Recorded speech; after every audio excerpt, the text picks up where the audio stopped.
pilihannya Satu satu atau sinaf, dua sinaf, tiga sinaf. Jadi sinaf aja.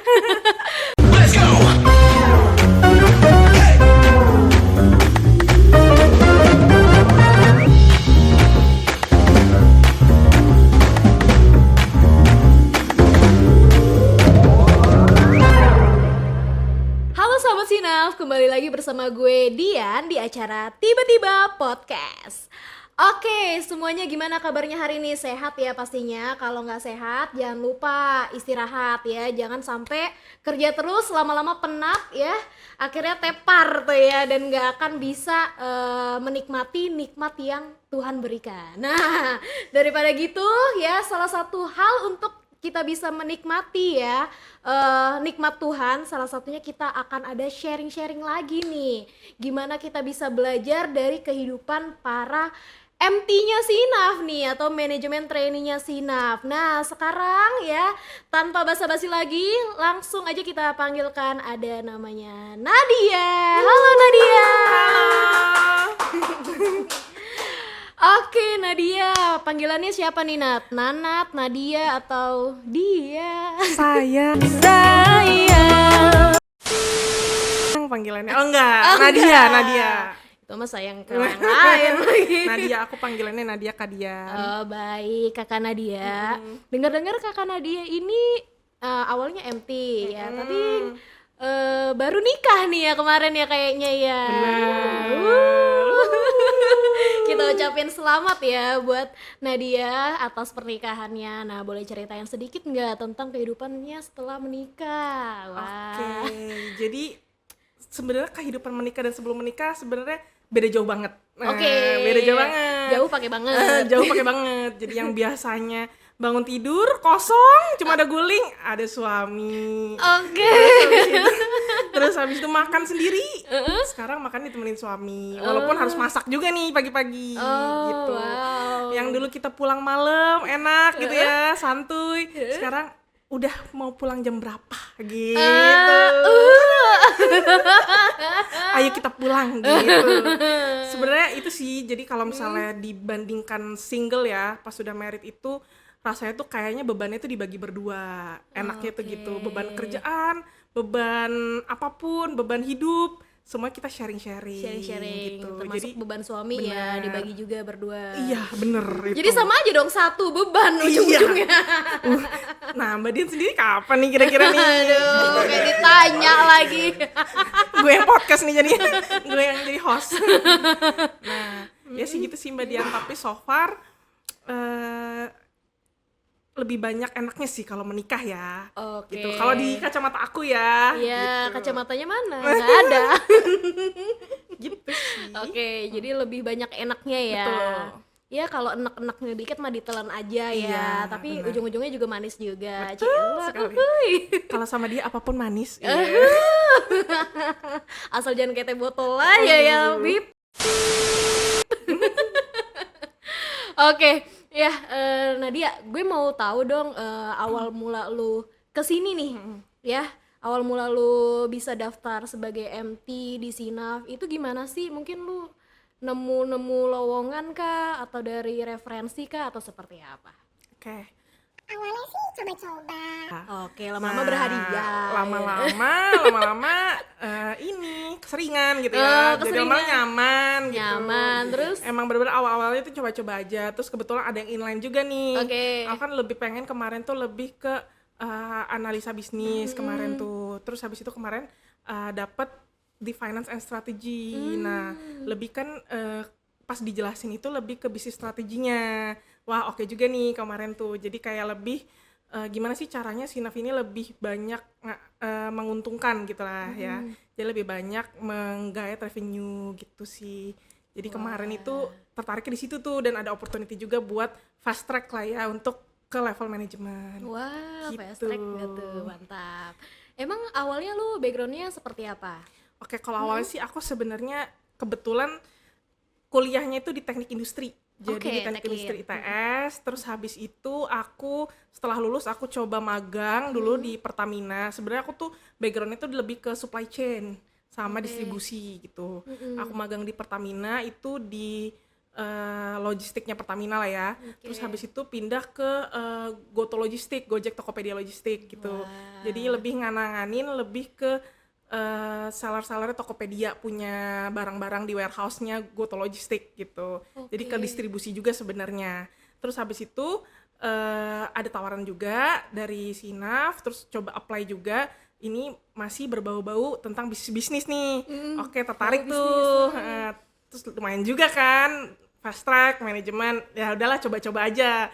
Akhirnya lolos, akhirnya oke deh offering gitu sih. Wah, berarti awalnya lu sebelumnya belum pernah jadi MT?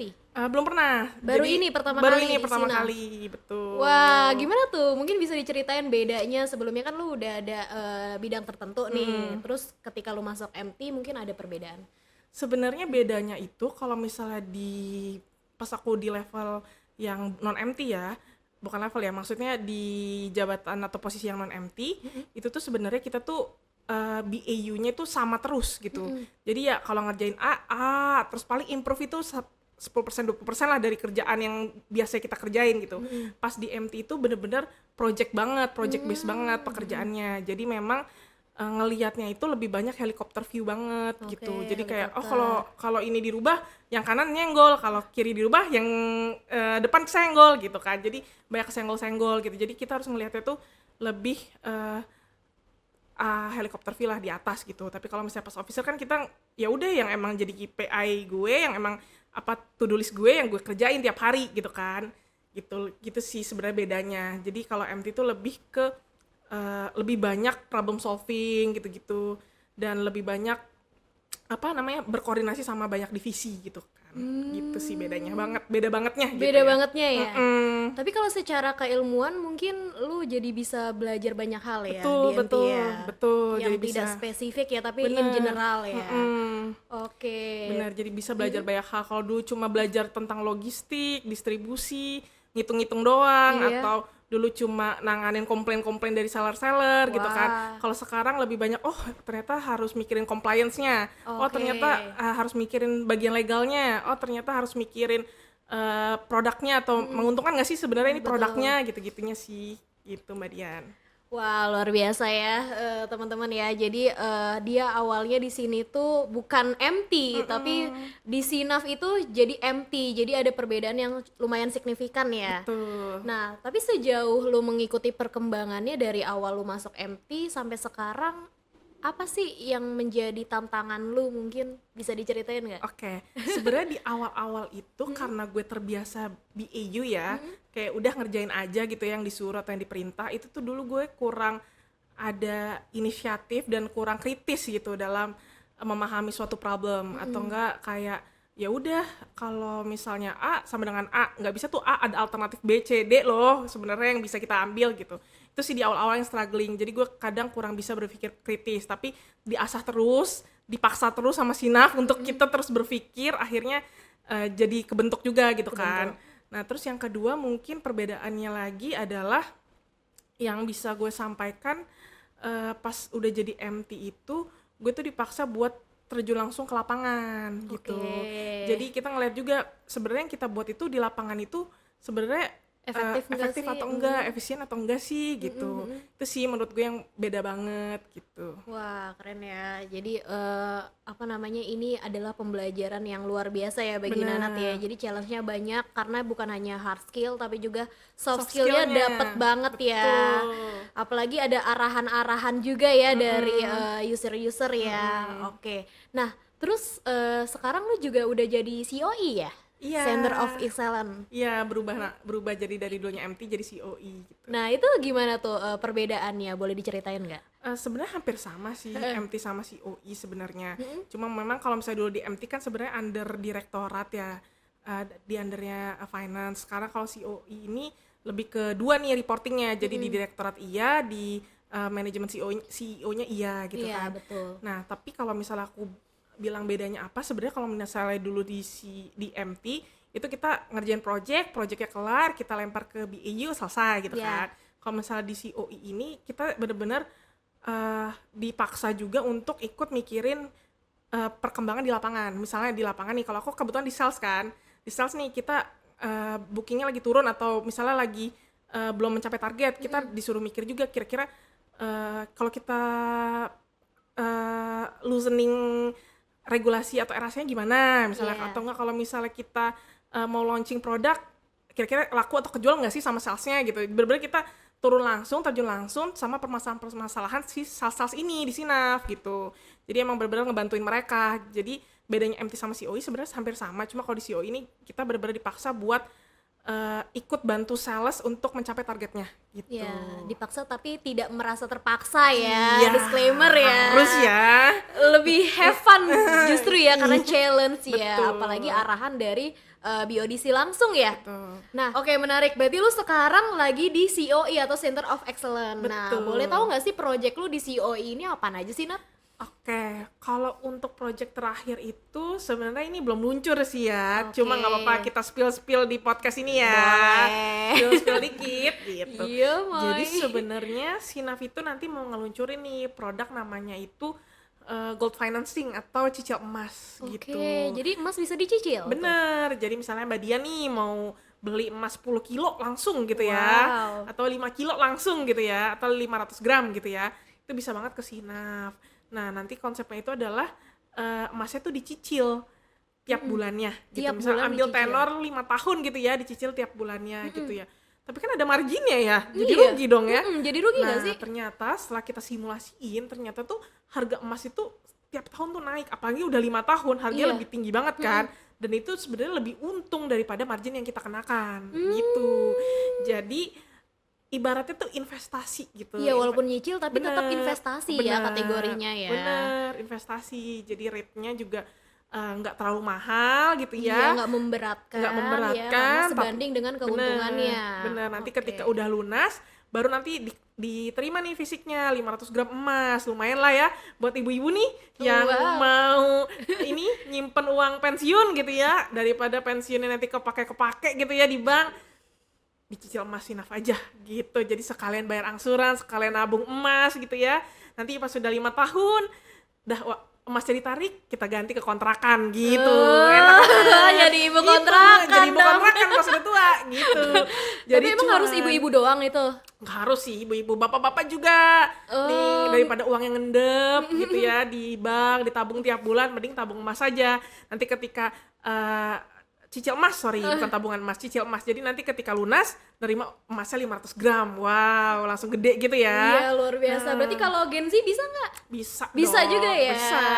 Semuanya bisa di Semuanya sini. bisa. Wah, luar biasa. Gitu. Oke. Itu sih sebenarnya Menarik. Jangan lupa cicil emas. ya, di Sinaf. Di Sinaf ya. Nah, ngomong-ngomong kalau misalnya COE itu kan arahan dari BODC langsung. Kira-kira ada nggak sih BODC yang mungkin menginspirasi buat lo gitu? Oh gitu ya. Sebenarnya menginspirasi, semuanya menginspirasi. Oke. Semuanya bagus, semuanya membantu, helpful banget. Apalagi enaknya di Sinaf ini sebenarnya BODC-nya ini sangat-sangat hierarkinya itu nggak terlalu mementingkan hierarki. Jadi beliau ini sangat-sangat mau ngajarin kita walaupun kita terlihat bodoh banget ya gitu ya, kok nanyanya kayak gini banget gitu, kayak nggak pernah kerja gitu, tapi mereka tetap mau ngasih tahu pelan-pelan, ngajarin gitu. Jadi kita tahu oh sebenarnya peran BODC itu kayak gini nanti di masa depan gitu ya. Oh ternyata jadi BODC kayak gini ya. Kalau misalnya mikir tuh kayak gini ya gitu. Jadi enaknya itu, dan semua BODC sebenarnya sama semua, helpful semua, membantu semua dan kompak semua. Cuma kalau disuruh milih yang menginspirasi, karena aku bekerja di sales dan finance ya dulunya, jadi Pak Imran sama Pak Angga sih gitu. Oke, udah terspill name lah ya. Ada 2 orang ya yang cukup menginspirasi Nadia. Luar Kalau Mbak biasa. Dian siapa Mbak Dian? Aduh, aku ada ya, Bu Nita Sari. Ibunya sendiri, ibu sendiri ya. Ya, saya sendiri. Oke, amin gitu ya. Amin gitu ya. Nah, kan kayaknya gue udah sering banget denger ya bahwa MT jadi COE atau Center of Excellence. Apa emang betul kalau MT itu jebolannya ya udah jadi COE aja, atau emang lu termasuk salah satu orang yang terpilih buat jadi COE? Enggak Menurut sih lu sebenarnya. gimana? Kalau aku berkaca ya, sebenarnya nanti COE atau MT dimanapun berada itu bakal nanti akan masuk ke dunia leadership ya. Oke. Dimana dia akan ditaruh di suatu divisi atau di suatu struktur organisasi, dimana dia bakal memimpin tim dan dia bisa accelerate lah intinya KPI dari tim itu gitu. Sebenarnya ekspektasi kita para MT dan COE juga nantinya kan kita pengen jadi future leader ya. Betul. Jadi nggak melulu berhenti nanti di COE atau MT. Jadi buat nanti adik-adik juga nih kalau misalnya mau join ke Sinaf atau mau jadi MT Sinaf, jangan takut juga, nanti akan ada leader-leader baru juga nanti yang akan terjun dari program MT atau COE ini gitu. Oh gitu. Iya. Jadi memang penuh pertimbangan ya. Betul. dari MT buat jadi ke COE juga Betul. itu kan apa ya, semacam dipercaya juga ya Nah. dari user-user atau BODC. Oke, nah pertanyaan iseng sih Nat, kalau misalnya lu awalnya nggak jadi MT gitu ya, lu kira-kira tertarik untuk bekerja di bidang apa sih? Sebenarnya dari dulu tuh gue tertarik di bidang bisnis analisis sih, jadi kayak bisnis analis gitu. Jadi Oke, kayak kayak dia semacam ngolah- MIS ya kalau ya, di kita kayak ya. MIS di kitanya Iya. gitu. Nah, kalau misalnya emang ternyata dulu nggak di Sinaf ya, mungkin gue bakal apply ke area-area yang ngolah-ngolah data buat bisnis insight gitu sih. Kayak tertarik di bidang itu nanti gitu. Oh, anaknya data banget ya, mohon maaf Iya ya. sih, walaupun skillnya juga nggak terlalu jago ya, cuma kayak kepo juga tuh gimana sih caranya bisa ngolah data jadi bisnis insight gitu. Wah, oke. Nah, gue juga penasaran juga kan. Ini lu tertarik soal data. Sedangkan kan sekarang lagi digadang-gadang apa-apa serba AI. Yang Iya. mana data aja bisa diolah dengan Betul. AI gitu. Menurut lu gimana pandangan lu kalau soal itu? Menurut gue Apakah akan tergantikan nanti para data analis dengan AI kita ini? menurut gue bisa iya bisa enggak. Jadi kalau misalnya di AI itu sebenarnya udah canggih banget ya sekarang ya. Gue juga kalau misalnya malas mikir gitu ya, masukin aja Excel isinya data-data, masukin ke Gemini gitu ya, langsung jadi grafik, langsung jadi coba buat grafik ini langsung jadi, atau enggak Iya. ke Google Colab langsung aja jadi dia skripnya buat Python-nya langsung jadi gitu ya. Sebenarnya enak banget sekarang ini. Cuma mungkin yang nggak bisa tergantikan itu sense ke Sense-nya. lapangannya gitu ya. Jadi oke, secara data memang ini, tapi sense di lapangannya bener ini atau enggak sih, itu sih yang nggak bisa tergantikan oleh AI. Ya, karena Gitu. memang tetap dibutuhkan yang namanya keputusan dari Human. logika manusia, Bener, betul ya? betul. Oke, nah question yang menarik adalah buat para generasi kita nih ya, adik-adik ini ya, kok berasa tua ya? Ya, harus tua kita ya. Teman-teman gitu ya yang mungkin mau mulai bekerja, mau mulai berkarir gitu ya. Ada pesan gak sih Nat buat para mereka nih ya, supaya mereka tuh bisa memilih bidang yang tepat gitu ya, apalagi di era yang serba gunda-gulana sekarang Bener, gitu ya, bener, gimana bener. tuh Nat? Oke, jadi kalau misalnya dari saran aku sih ya, yang pertama lagi, apalagi buat yang fresh graduate ya. Iya. Jadi yang pertama itu bener-bener coba explore lagi sebenarnya kita tuh minatnya di mana. Oke. Explore lagi. Terus sama jangan lupa juga buat cari tahu juga perusahaan-perusahaannya itu sebenarnya bergerak di bidang apa, terus apakah cocok nanti culture-nya dan lain-lain, agar pas kita udah nyemplung kita nggak ini ya homesick ya, Kita nggak gitu menyelam ya. gitu Iya, sekalian, kita nggak nyemplung menyelam sekali doang. tenggelam gitu ya. Jadi benar-benar diperhatikan juga nanti company-nya bergerak di bidang apa. Kalau misalnya pengen yang ke arah-arah mobil atau ke arah-arah financing atau ke arah-arah pembiayaan, ke Sinaf Join aja. the Sinaf. Gitu. Mulai promosi nih Mulai bau-baunya. promosi. Gitu. Iya. Nanti kalau misalnya emang tertarik bisa kontak Mbak Dian ya. Eh. Coba cari Dian di Oke. LinkedIn. Waduh, Diannya Kontak banyak aja. nih, mohon maaf ya gitu. kan. Dian Sinaf. Oh, dia sih biar spesifik gitu ya Biar guys spesifik, ya. iya. Iya, benar. Gitu sih. Abis itu coba explore, coba perbaiki CV, karena CV itu kayak senjata kita kan sebenarnya Senjata. ketika apply gitu. Nah setelah itu baru deh coba apply, karena kan sekarang persaingan di dunia kerja itu kuat banget ya. Kemarin Wow, aku lihat luar pada biasa ngantri sih. juga ya buat Iya. apply pekerjaan doang gitu Iya, kan. pekerjaan udah kayak ke sembako ya, ngantrinya Betul, panjang. betul. Nah itu sih menurutku ya, untuk pekerjaan pertama sih coba semua sesuai bidangnya, tapi jangan terlalu banyak memilih, karena kan nanti ujung-ujungnya kan bakal naik-naik juga karirnya gitu. Betul. Tapi tetap aja jangan sampai beda banget sehingga kita jadinya demotivasi gitu. Oke. Nah, menurut Nadia berarti kira-kira kan tadi dibilang jangan terlalu banyak memilih. Berarti pilihannya harus ada berapa? Pilihannya Satu satu atau sinaf, dua sinaf, tiga sinaf. Jadi sinaf aja. Pilih Sinaf aja gitu ya. Pilih Sinaf Tadi aja. sangat merekomendasikan lah ya, betul. Nana. Enak banget di sini, banyak belajar. Oke. Bener-bener terjun ke lapangan. Tepuk tangan dong. Di belakang layar. Ya untuk Sinaf kita. Oke ya betul ya guys ya. Jadi kita walaupun bingung gitu ya, saat ini kita mau bidang apa ya, yang paling utama adalah kuncinya explore dulu ya Nat ya. Kalau kita aja belum explore, gimana kita bisa tahu gitu kan kedepannya kita mau jadi seperti apa. Karena belum ada pilihan ya. Orang ada pilihan aja suka bingung, apalagi belum ada pilihan gitu ya. Jadi makanya explore dan memilih gitu ya, dan tentunya disesuaikan dengan bidang dan karakter kalian.